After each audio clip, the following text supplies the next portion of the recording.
Selamat pagi teman-teman. Renungan kita hari ini tentang pertemuan antara Yakub dan Esau setelah sekian lama mereka berpisah.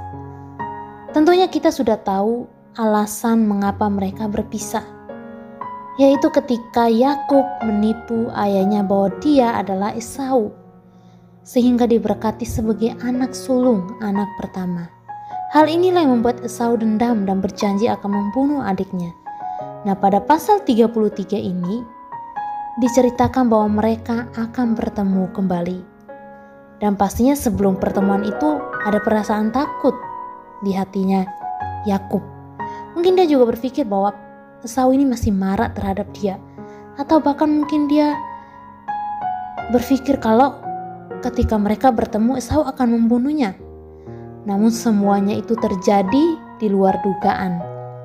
Di ayat yang ketiga dikatakan bahwa dan ia sendiri berjalan di depan mereka dan ia sujud sampai ke tanah 7 kali hingga ia sampai ke dekat kakaknya itu. Ayat 4, tetapi Esau berlari mendapatkan dia, di dekapnya dia, dipeluk lehernya dan diciumnya dia, lalu bertangis-tangisanlah mereka. Jadi pada saat itu Yakub berjalan di depan dan dia bersujud kepada Esau. Namun Esau pun tidak berkata apa-apa, justru dia langsung lari kepada Yakub, lalu langsung dipeluknya dan dicium adiknya, lalu mereka menangis. Esau telah melupakan apa yang sudah diperbuat Yakub terhadap dia. Dia menyambut adiknya dengan sukacita, dia berpelukan dengan adiknya. Nah teman-teman, Allah telah mengubah hati Esau yang dulunya sangat dendam dan permusuhan, namun dia berubah menjadi sayang kepada Yakub. Dia mengampuni Yakub.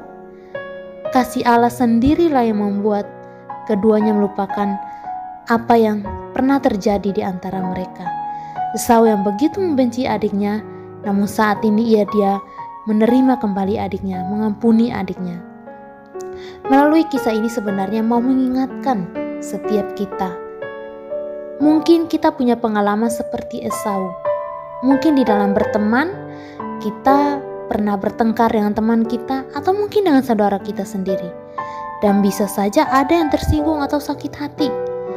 Kita mungkin melakukan kesalahan. Mungkin kita sempat ditipu. Pasti ada perasaan marah, kecewa. Bahkan jika itu dibiarkan, maka bisa jadi perasaan itu akan berubah menjadi dendam. Ketika kita bertengkar, ketika kita dendam sama orang yang bersalah kepada kita, yakinlah bahwa tidak akan ada damai sejahtera di dalam hati kita. Justru yang ada itu hanya benci, dendam. Karena itu melalui kisah ini kembali mengingatkan kita bahwa Allah menghendaki kita untuk membereskan hati kita, mau mengampuni orang yang pernah membuat kita sakit hati, sedih. Nah, teman-teman, biarlah Allah yang memampukan setiap kita untuk memiliki hati yang mau mengasihi dan mau mengampuni orang-orang yang pernah membuat kita marah atau sedih. Tuhan Yesus memberkati.